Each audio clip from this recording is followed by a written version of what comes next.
Professor Nirmala Gopal is a criminologist based at the University of KwaZulu-Natal and joins me now. Prof, good evening.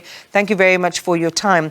As you look at it with your analytical and critical lens, these events I've just mentioned, what is your assessment of the spate of shootings at these establishments where people congregate to socialize? Well, first of all, good evening, Iman, and thank you for having me back in your studio. Good evening to your viewers. I want to start by expressing my deepest condolences to the families of those of the victims. So my initial analysis is that there is definitely a motive for these kind of killings, and it seems as though, you know, there's a new trend and there's new category of killings which we are now labeling tavern killings. So in my expert opinion, the operative word there is tavern.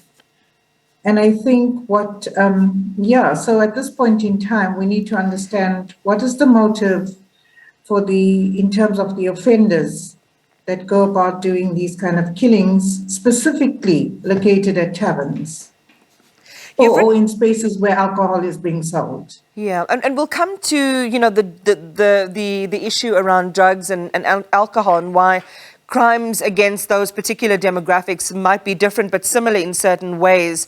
Talk to us about competition and rivalry and the breaking of, certain establishments' popularity. It's what you've written about before as a possible clue as to why this type of attack might be happening.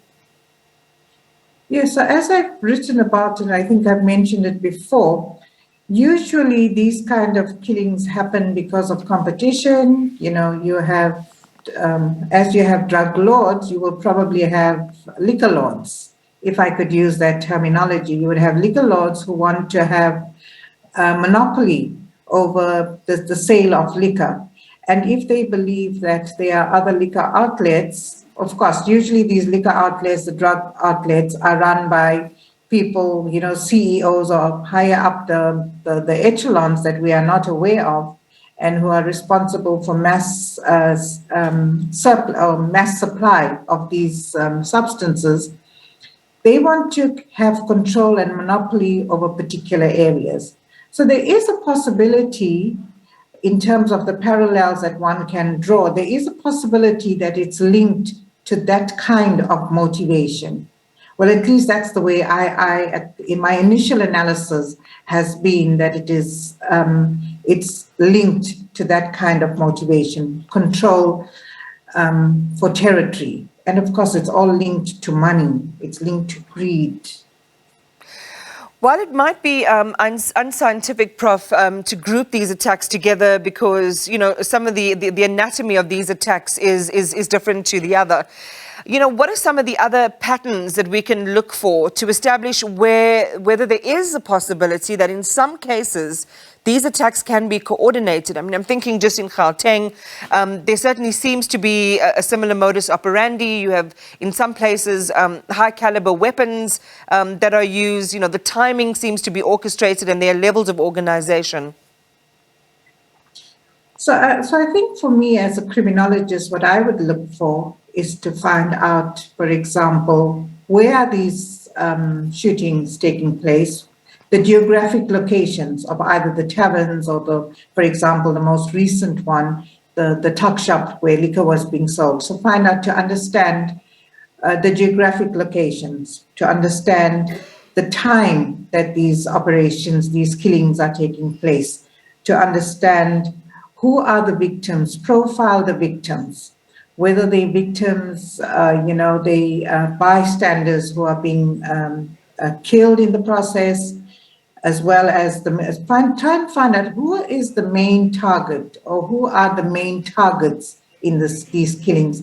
And I think at this point in time, the police has not given us adequate evidence for us to make those kind of links. And I think it's really crucial for both the public as well as the police to have that kind of information. So the who, the why, and the how at this point in time. Perhaps before we end, Prof, a quick word on this one. You said before that tavern violence mimicked drug-related violence. Share your view on why that is an important distinguishing factor in this type of violence. So I think with drug-related violence, you have a whole, a host or a cohort of people who are killed, whether they are bystanders or not. And we are seeing a similar pattern with the tavern killings. And I think my secondary understanding and analysis of this is that your secondary victims, as I'm terming them, is to get rid of your witnesses.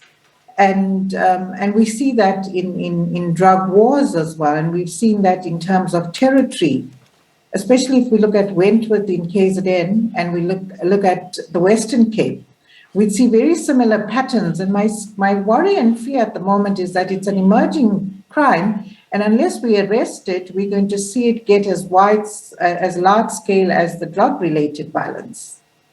Professor Nirmala Gopal, thank you very much for sharing your insight with us. We appreciate it. Thank you so much. You're welcome.